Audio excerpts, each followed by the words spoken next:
Hey, it's Clay, and this will be a video chart on Bitcoin. We will take a look at the 4-hour time frame. Real quick, what do I mean by 4-hour in case maybe you're new to charts? Instead of each one of these candlesticks here representing 1 day's worth of price action, which is what you would normally see, each one represents 4 hours. So while this here may look like a few weeks worth of time, it's actually just the past few days broken down into 4-hour time slices. I like to do this time frame. I think it does a good job of telling the quote-unquote story of the price, and then makes mapping out levels of support and resistance a bit easier to see. And I've been, I do Bitcoin every single day right around this time. But depending on perspective is going to pretty much depend how you view the chart. Meaning if you're a day trader and you bought right there and you wanted to sell within 25 minutes after buying, then yeah, for you, the chart's looking pretty rough. But from the bigger picture of things, sure, the price did pull back from where it was, several hours ago.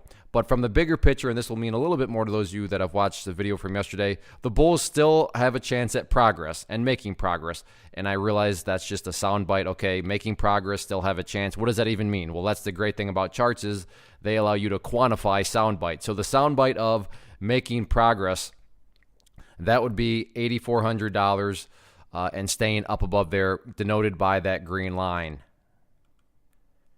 And I'm not going to beat the dead horse on what I've said in past videos, but essentially the last thing that you would want to see, assuming you are bullish and want to see this continue, is for the price to break below 8,400 or worse yet, continue to separate to the downside. Because in the event it breaks down through that level and then continues to separate to the downside, what would that be doing to the price? At that point in time, it would literally be putting the price right back inside of this range where it already was. And not to insult your intelligence, but going back to where it was, not exactly a sign of true strength. Whereas let's say the price pulls back here and essentially does what it has been doing, where it bounces around this area for a while and then starts to head back up. From the big picture point of view, what would you have? Well, you'd still have a set of lows right here. You'd have that low down there. You picture these as stair steps, and that is the progress that I am talking about. So it's all about progress. And yeah, I get it. The past day or so, the price has pulled back.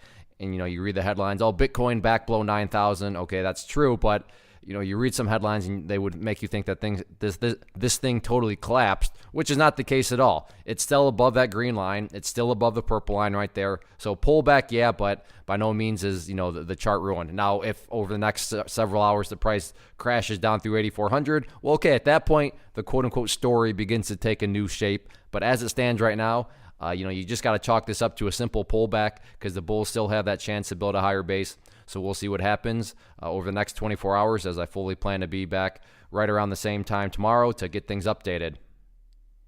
One of the biggest questions that I get is, hey Clay, how do you find the stocks that you trade? So what I've done is put together a free resource guide where I talk about the tools that I use to locate stocks that I find interesting and think may have potential. So if that sounds like something that could add value to you as a trader, then click on the image that is up on the screen right now and I will email you the guide. The guide itself is very short and to the point, and best part, it's completely free.